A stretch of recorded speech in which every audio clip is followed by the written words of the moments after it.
Good afternoon. My name is Julianne Peterson, and I welcome you to tonight's Zoom at 8. And we meet here every Tuesday at 5 p.m. on Pacific, 6 on Mountain, 7 Central, and 8 Eastern. I welcome you to tonight. I know there are lots of opportunities to spend your time doing other things, but I know that you are investing in yourself. So again, Julie with Old Capital, we are a broker for multifamily, for storage, for mobile home parks, retail office. We cover most of the commercial offerings. Our real specialty is in multifamily. So if there's an opportunity for us to help, whether it be for getting the loan, because you know we are 80% of the loan on some of these deals. We are your largest partner in the deal.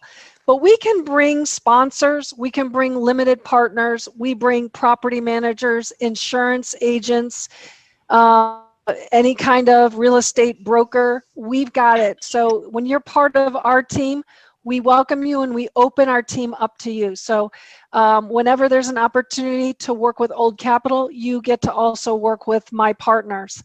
All right, so let's go ahead and shift it to tonight's speaker. And I got to say that I feel lucky to know Kimra Holcomb. She is, I can call her a friend. We have been working together for almost 2 years. I have pushed her over to many of my clients, and again, Bill is the person, Bill Jernigan was, just spoke so highly of Kimra. And I know that Nate was in the early infant stages of my relationship with Kimra and just spoke so highly of her. So Kimra is the founder and CEO of Vicinia Asset Management and Vicinia Property Management and is a proven team leader with extraordinary leadership skills. Her responsibilities include providing operational expertise for all aspects of property management functions, asset management excellence, and the continual expansion of Vicinia's third-party fee management business. She is a certified real estate manager. Kimra has over 40 years. I don't know anybody else who has that much experience.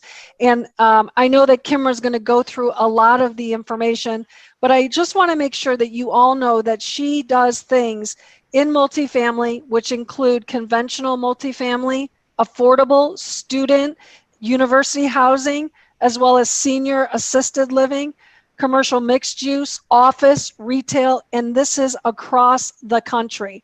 So do not be stuck thinking that, oh, she's only going to be if she's located in Indiana, that she's only looking in Indiana. She has people, remember, she's been doing this for 40 years. So she has a huge network of people that work especially with her. They are known performers, and that's why they're on her team. So I want to go ahead and push this over to Kimra. If everybody would take down notes. Actually, you don't need to take down notes because Kimra is going to provide a slideshow deck tonight, so you can just listen. We will get you the video on Fridays. And then just listen, and if you have questions, she will be going over those hopefully at the end, but this is chock full of information. So, well, hello everyone. It's great to be here tonight. As Julie said, we're going to share the deck so you don't have to take a bunch of feverish notes. Let me slide this over here because it's jam-packed with a lot of information. And the intent is not to overwhelm you or make you feel like you're not getting enough of it written down. You're going to get the deck after the Zoom call. But I really wanted to share things that were really important when we're underwriting a deal from a property management standpoint. So let's just dive right in. A little bit about me is on the screen. Yes, I've been doing this for 40 years. It's hard to believe, and I know I only look 25, but anyway. 32, 32 is magic age. That's right, Gary, 32. Anyway, I've done this for a long time. Started out early on, and I've had just a charmed life in multifamily. I've had experiences with companies that were publicly traded, institutional, over 200,000 units. We grew big during that time, and then the last 13 years in the private sector. And I worked very closely on the acquisition side, along with underwriting and helping vet the deals and then work them through. We're going to talk about construction management too. In the past 12 and a half years, we did over $105 million of value add construction management. So we've seen a thing or two and been around the block a couple of times. I just started this new company in July. I'm decided to try it out again. And I have most of my core team that's been with me for some of them over 20 years. And since July, with the growth that we just added on February here, we're at 32 properties and 3,358 units in just over 6 months. So we're poised to grow, as Julie said. Keep in mind, we're also looking to be in deals and on deals. So as well as offering property management, asset management, construction management, even due diligence, which we're going to talk all about here tonight. So 4 topics for tonight: underwriting, due diligence, construction management, and property management and asset management. All right, so let's kick it off with underwriting. I do want to say one thing. Sure. I want to say one thing. Vicinia, can you tell us the name Vicinia? Why did you come up with that name? What does it mean? This is very special. It is very special, and you're going to hear some of the story behind how we position ourselves. But the word Vicinia in Latin means neighborhood. And our goal in life and at Vicinia is we create communities and neighborhood. It's not just the properties that we're managing or acquiring or working with others. We're also helping the community around the properties grow and thrive. So the name Vicinia it resonated so much with us that it's all about neighborhood. Yeah. Such a great story. Great. Well, let's talk about why understanding the asset and building the story is so important and the steps we take. All right. Data. You cannot do a deal anymore without data. You might use one source of data, but guess what? That's one perspective. We use lots of sources. I'm not going to go through this whole list, but every single one of these sources up here, we are a member of. We are a certified member of. We have access to all these reports. So when we work together, you get the benefit of having these types of reports and the research that is provided by these reports. Having multiple sources of data means you're going to be able to make a more informed decision. You're going to be able to see multiple perspectives, and you're going to find a bridge between those, a thread between them. So can't do a deal without data. Understanding the market. Before I would ever even go out and look at a deal, I immerse myself in the market. I want to know all about that location, the market today, the historical view, demographics, economics, socioeconomic factors, on and on. And we actually oops. Go ahead, keep going. Okay. We actually analyze and review all these factors in the market's analysis, even as we get to know the property. This is even before underwriting. We want to understand the market. And why? Because we need to understand who is our targeted customer. We want to understand who the targeted customer is because that's going to tell us a lot of what can happen in the future. And we like to call this the Vicinia special sauce. We conducted an extensive research study of end users from property amenities and services standpoint And all of this research that we did over a couple of year period of time actually revealed 4 types of natural target market segmentation for pre-retirement renters. At Vicinia, we call these our customer collections. The research, yes, this is data. It might look like it's all emotional and flowery, but it's all based on data and psychographic parties we did across the nation in 16 metro areas. The research that we learned from these different groups, which we didn't even know they were groups until we got through the whole research, it actually informs us of what the rent growth acceptance levels will be within each, as well as providing us guidance on CapEx projects, types of resident activities and events. The village collection, the town collection, the metropolitan collection, and the vibrance collection, all part of Vicinia, our neighborhood collection. And if I'm not going to read all of the details about this, I'm going to give you a couple little tidbits about each. But to bring it down to, like, if you think of asset classes A, B, C, metropolitan collection would be that A asset type. Town collection would fall typically within that B asset type collection, and village collection would be in the C asset type. However, I do want to point out with that C asset type collection, the village collection is the aspirational side of that demographic group.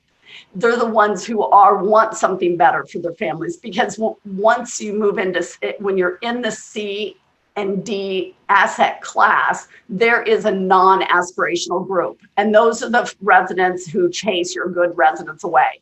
And we have honed in on how to attract the aspirational village collection. And village collection is, if you think of the term, it takes a village, it's about family. It's about folks who are reaching out and surrounding themselves with their families. That's what they like to do for fun. Town collection, they're looking for reprieve. They want to feel like they're living in a home. So when they look out their window, they want to see green space. Outdoor kitchen is perfect for that. Or a community garden hits home with the town collection. Metropolitan collection, center of the action. They want a little luxury. So not a little, they like the luxuries and they expect them. They choose their apartment by the address. And the vibrance collection is about a secure, active adult lifestyle. We'll talk a little bit more as we go through the presentation that kind of connects those pieces into each of the decisions and how we look at each of the revenue triggers and the expense triggers. And then at the end of the presentation, what you will receive in your appendix, you'll get a lot more information about each of those collections. Just wanted to give you that. Can we just go over, if there's a question on you're buying a C and you want to bring it to a B, would you have this conversation beforehand as to what your business plan is and what you're trying to accomplish and what you're trying to attract? Is that kind of how the conversation that you would have with the syndicator? Yes. In fact, we adopted this to be in our first tour of the location. So when we're first looking at the market, we're making those decisions. Here's where it is today. This is what we're seeing in the market is there's a hospital nearby. So we know there's nurses and pre-med students. We know there's teachers nearby because there's a school. That's going to tell us there's a lot of town collection probably in that market just by some of the employment centers that are around. When you're thinking of metropolitan, it's more in the center of action. You think of those, live, work, play. Those types of places, you can't if you're building a high-end luxury apartment community in a green space area, you notice a lot of them have this wrap. You don't even see where the cars are. You don't see the courtyards. That's because the Metropolitan Collection, that group wants to feel like they're in their own place, their own, and not just from a security perspective, but they want to know that they are a special resident, separate from the rest of the world around them. So you can bring some new product into that space, but it's got to be walking distance. They really like to, get to a lot of places. There's got to be nightlife. There's got to be luxury. There's got to be different types of things where the expectations are higher. The town collection is like, if you think of suburbia and all that green space, you can, I'm trying to figure out, I want to connect the village collection and town collection can somewhat cohabitate together. But typically you're not going to see a crossover into Metropolitan at all because it's just a totally different lifestyle. Town collection, we do look at as a town plus that kind of bridges that Metropolitan collection, but they still stay true to wanting to feel like they're in a home. I just want to make sure it's really clear that you could potentially be buying a village collection currently, and then you could hire Vicinia and they could change it into a town collection.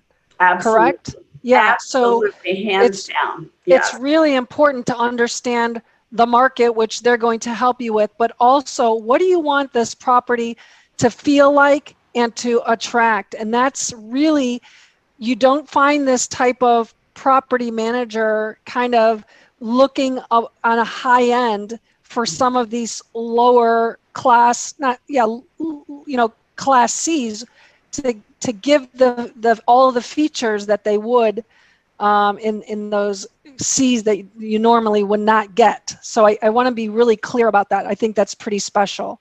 Mm-hmm, mm-hmm. Absolutely. We think it's very special. And we named a sauce after it. Okay, let's talk about the seller's revenue. One of the most important things that I have found over the years is that first step off. Your first day, your first month, you got to get that right. And in order to get that first day right, you got to figure out the seller's revenue. You got to figure out their financials. You got to be able to scrub through them. If it's an older asset where the owner and seller has owned the property for decades, you're probably getting very limited information. The rent roll is probably maybe even hand typed into an Excel spreadsheet. I've seen some of those just recently. So how do you figure it out? You've got to have someone on your team or partnered up with, such as us, who understand that. If the rent roll is not clean, we can take what information there is and we will build a rent roll. We will build it so that we can make certain that we clearly understand that the in-place seller rents are what they are, not what they claim to be, not what maybe the seller raised them to 2 months ago because they were thinking about selling the property. And you think the rents are already at this place and they're really, $100 less, which can help or it can hurt. But knowing that first step off and knowing what the seller's revenue is critical to figuring out the deal and where you're going to head. Because if you think you're heading one place and you're starting out a lot lower, if you start out in the hole, it's a hard place to get out of right out of the gate. Real estate is cyclical enough with ups and downs. You don't want to start out on the wrong foot in the wrong hole, for sure. You want to start out on the right foot. You also want to consider other income opportunities. Revenue share programs. This is one that's one of our little peeve here that I'll share. Sellers and owners put in place these 10, 15-year cable, internet, fiber optic revenue share programs. Well, when they do that, they most times get a big upfront door fee. Well, if you do accounting to GAAP, that door fee really should be recognized over the life of the contract, which means if you're buying the property, you should ask for your prorated share of those door fees. We have seen them be thousands and thousands of dollars, and we've seen people walk away from them because they didn't know to ask for it in the purchase sale agreement. In addition, you should consider implementing some new programs if there's none in place, because that is a big chunk of revenue that you can generate. Also, utility reimbursements. This is big, and a lot of places do have utility reimbursements today.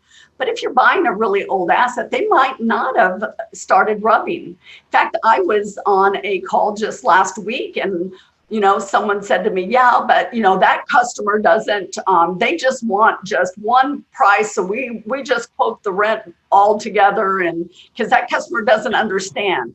Listen, the customer, we've done enough research. They know what's going on. They understand. And you want to take full advantage of knowing what you know and getting back the fees that you're having to pay out on utilities. But I caution you, you need to know, or your partner needs to know, the state and the utility regulatory statutes. There are so many states that it's illegal to flat fee. It's illegal. We're taking over a property right now, actually a handful of properties, and in that state, flat fee is not allowed, and they've been charging flat fee for quite some time. They've also been charging more than the water and sewer bill for their flat fee water and sewer. Well, guess what? I had to be the bearer of the bad news that in your pro forma with us, you got to get that in line, or you're going to be, paying some big penalties and fees. All right. Outsourcing utility management. A lot of folks don't realize that, yes, you get charged for it. Oh my gosh, it's an expense. Oh my gosh, it sounds like a huge expense. But in almost every single state in the nation, you can pass that fee back to the resident. You can charge them what's called a monthly service fee. That monthly service fee in nearly all states is, it's not considered a utility. And in most all states, you can charge more than what you're paying the company to manage it. So let's say you're paying $4 a unit to have RUM manage your utility billing to your residents. You can, like we have at some of our Georgia properties, we charge anywhere from $5 to $10 to, I think our highest is $11.52, and it's only costing us $4 on that property. Or $4.15 actually. Mm-hmm. So you can actually, there are things you can make money off of that are not considered utilities that fall kind of in that category of other income opportunities. But you got to be careful and not overcharge. If you're charging water and sewer, you got to be watching that. And the safest way to do it is to use an expert that you can pass through the cost and have them actually do the what's called RUBS, resident utility billing, because it's very complex calculation, and somebody's got to be watching it all the time. So with that, we're ready for expenses. Julie, is there any questions or anything you want to? I just want to make sure that everybody understands what we're going to do now, and I think it's really important, is the breakdown of the expenses. When you are modeling these deals, we go line by line, right? And we're looking at what normally in that area, what it is underwriting at, and then as a lender, we know what it is underwriting at. And then Kimra and her group will understand what it really is as well. So it's great to have all three, and it's neat to see, compared how you guys are underwriting it to how a property manager. So if you pull out or you know what your line items are, we're going to go through that right now. So go ahead and start the expense report. Okay, the expense review. Benchmarking. The first category we're going to talk about is payroll expense. Lots of questions here, lots of things mentioned. And again, remember, you're going to get the deck after this meeting, so you don't have to feverishly write down notes. But things like, what is the new proposed staffing plan? Well, remember, our customer collections can help inform us on the types of support that's going to be needed for those residents. Well, how will it differ from what's in place today? Many deals that are brought to me that I'm reviewing, it looks like we're just bringing in what they had. Well, what is that? What's going to be different about it? What are the expected salaries and wages in that area?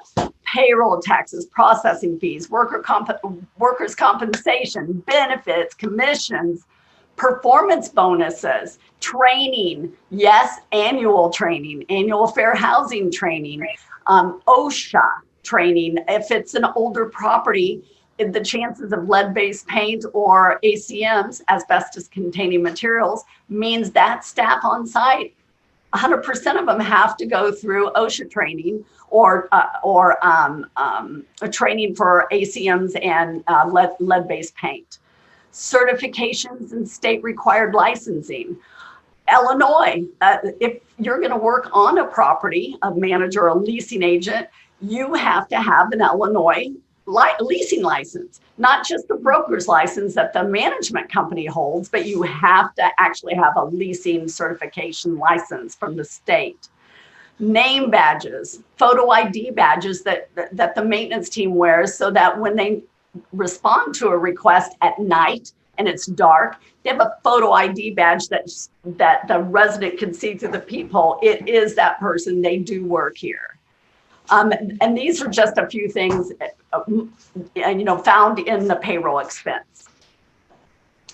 Moving to contract services. This is a really big one. I see lots of models come through where they're really next to nothing in contract services. But one of the big things, first up out of the gate, does it have common enclosed hallways or open air breezeways? If it has common enclosed hallways, that means it's got to be cleaned.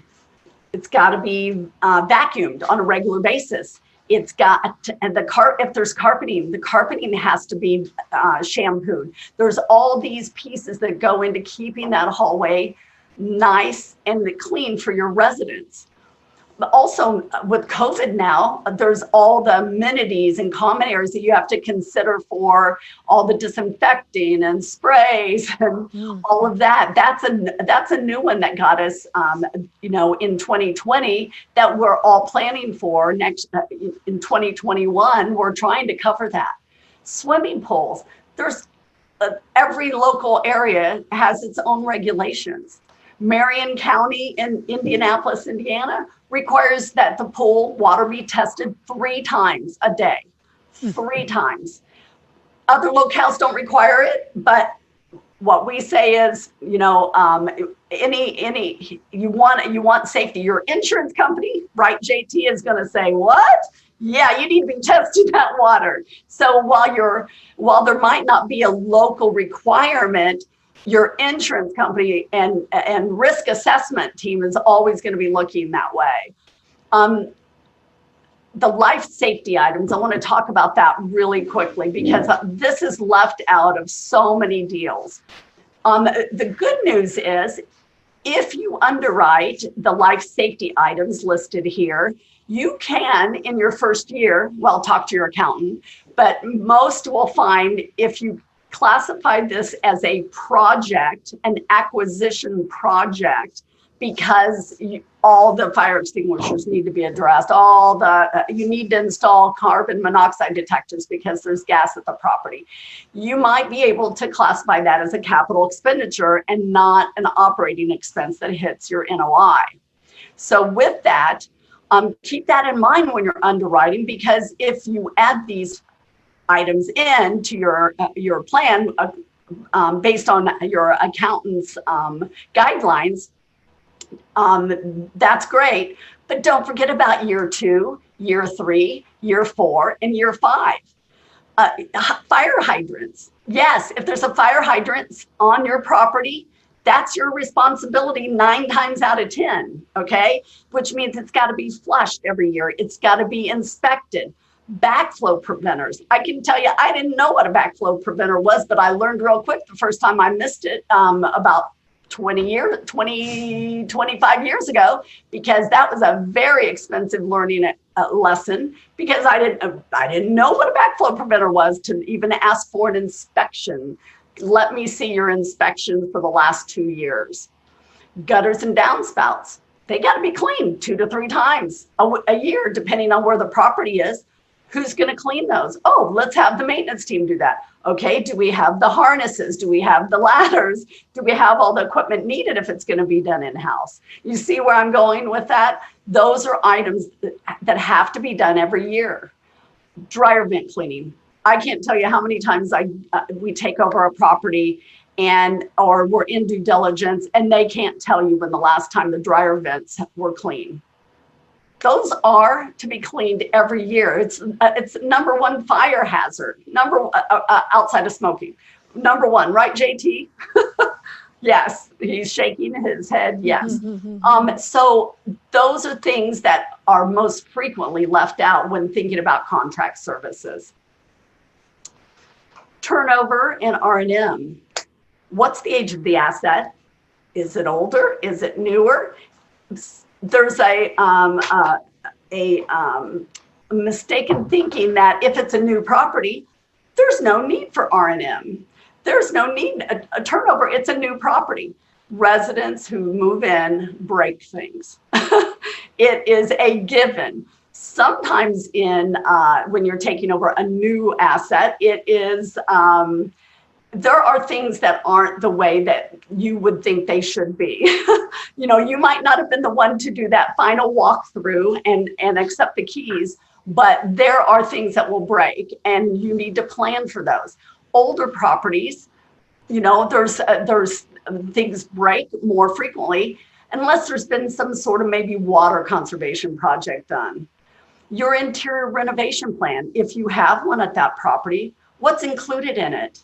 Are you underwriting that your interior renovation for that unit, you're doing $5,000? Well, does that, for each interior, does that include painting, cleaning, flooring, appliances? I can tell you, I've had people, when we got together in groups, think that, oh no, painting, cleaning, and flooring.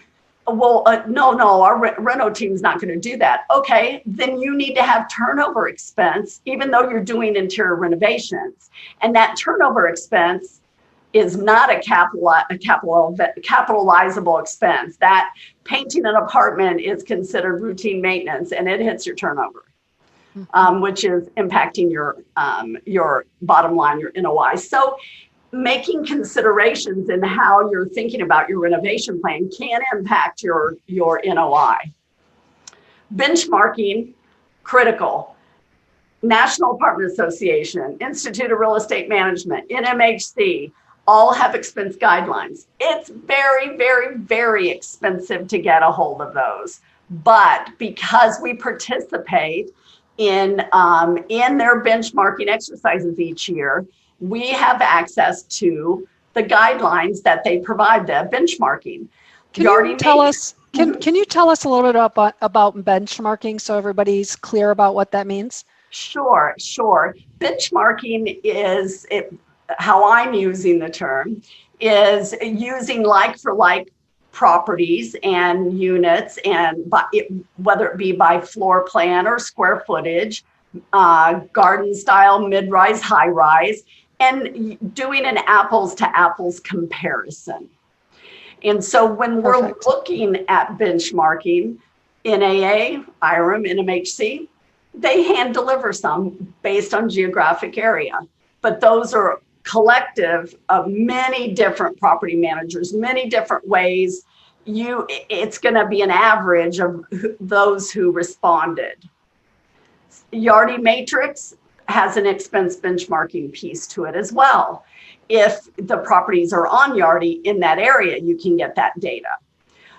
Vicinia, what we do, we have a benchmarking tool that Kevin, who you met on the call, is amazing at. We've been doing this for a very, very long time, and we collect all the data. Now we benchmark to how we're going to manage the property. So if we're working on a due diligence and a management plan with you, and we're going to be your manager, when we're benchmarking to how we manage. So when you're delivering your pro forma to your lender, and we're standing behind it, and we know we can hit those targets. Yes, real estate is cyclical. There can be little hiccups here and there, but that benchmarking is driven from like-for-like properties in similar geographic areas managed by us. Much more accurate.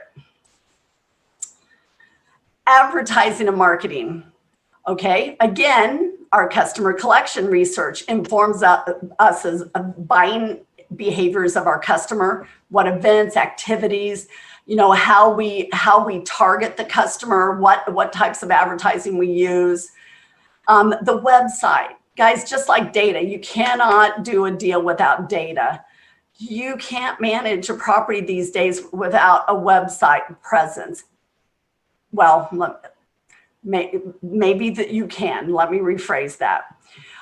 If you want to target and get much higher rents, in order to get that customer in the door, you're gonna have to market, and your website presence speaks loudly of who you are, who your community is, and tells that story for your prospect to come and be a resident there. And it also allows you to do online leasing and renewals, your reputation management.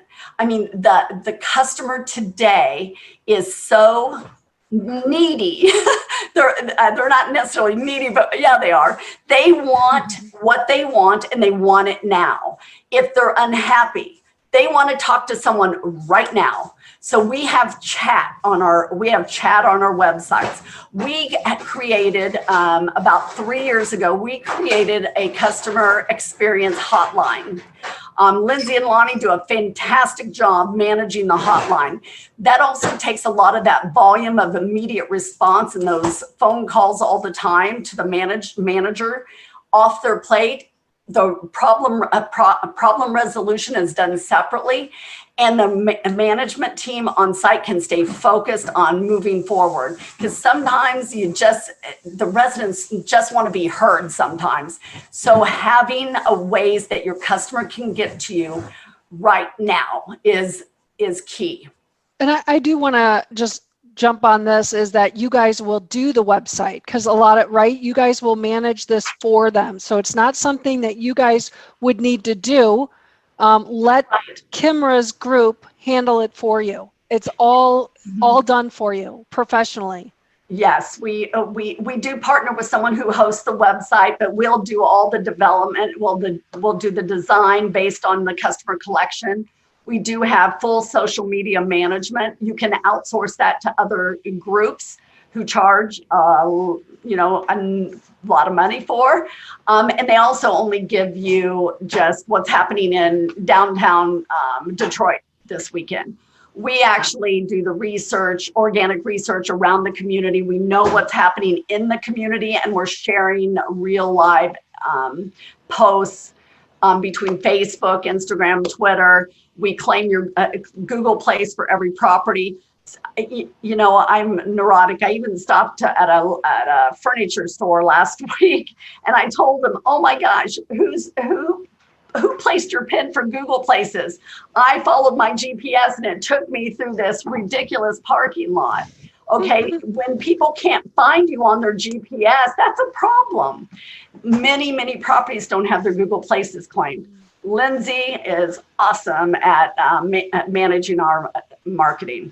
It's important that someone do that. You can outsource it, but we prefer to do it because it's the internet and things happen, and we like it to be fixed immediately, not wait for someone to respond to an issue. We like to just make that call and get it fixed immediately.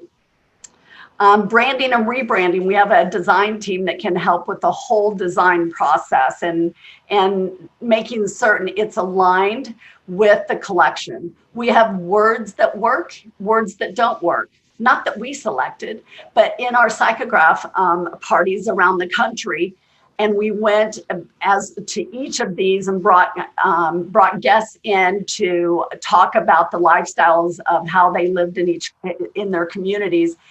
We heard over and over the same words from each of the collections, the ones that they didn't like.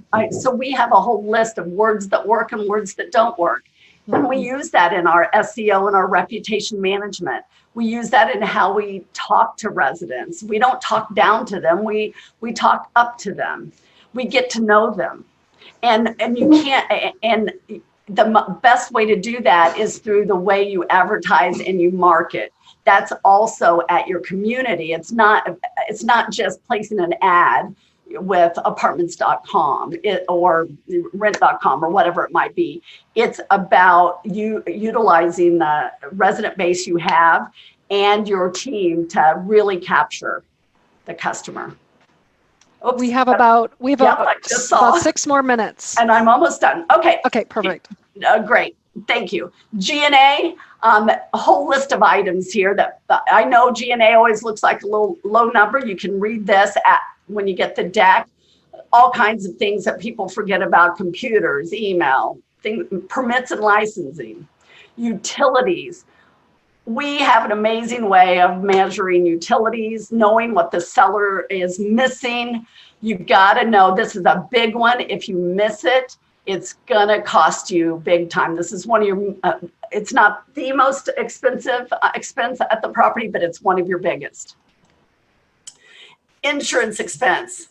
Get quotes early. You got JT on the call. There's another shout out, JT. But don't forget, if it hurricane threat, tornado alley, you gotta know the property well enough to get the right information, or you're gonna get not the best quotes. JT can help you with that. Real estate taxes, management fees. Want to keep moving so I can get to a couple things. Transition and startup costs. This is an area that people forget about. You need cash on day one when you close the deal. You need to plan for that. Typically, we recommend 1 month of revenue in the bank because there's payroll that's going to come in. All these things are going to happen. But also remember, if you plan for transition and startup costs, talk to your accountant. These are items that you can possibly put in as a cost to the deal, a transition or a startup cost. Talk to your accountant. May not have to hit your NOI line that first year. And don't forget about utility deposits. Those can be some huge cash upfront drain on you, and especially if you didn't plan for it. Okay, Julie, due diligence. This is a big deal, you guys. Many people call me and ask, do we have due diligence? Who would I recommend? You know, you can have anybody, or you can have somebody pretty special that knows the ins and outs. And I recommend you bring your thoughts and your opportunities to Kimra. So go ahead, Kimra. Absolutely. There's a lot here. This is what we do in our due diligence process. You're going to get this deck. But I want to point out a couple of things that set us apart. One, we have the ability to mobilize quickly. I mean, quickly. And if we're managing your property too, that means if we're doing due diligence, we're going to hit the ground day one, running out of the gate, not spending the first month trying to figure things out. Also, something that sets us apart, we send our corporate team in to do due diligence. In fact, I've got a team in Kentucky this week doing due diligence. We don't send on-site, we don't send a maintenance tech and a leasing agent to go walk units. We have our experts doing that. And you deserve that because you are getting ready to spend a lot of money, a lot of time, and a lot of other people's money. You need to make certain you've got the best informed, that you can make the best informed decision. Another thing, the utility expense analysis I've already talked about. We do that in due diligence for you. We also review turnover and maintenance related to to identify holes in the seller's financials. Can't tell you how many times Kevin's analysis and that has helped save the deal. But listen, we'd love to talk to you about doing due diligence. Even if you already have a property manager, we do this separate from being a property manager as well, but we like to do it together too. Excellent. Love it. Okay. And construction management.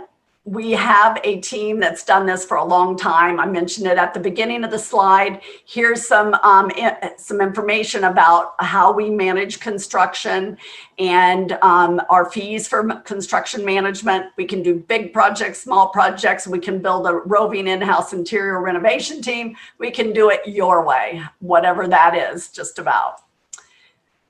And then last but not least, property management and/or asset management. You know, we can help you on the property management side or help you with the asset management side and making certain that you're getting your replacement reserve monies processed correctly and timely.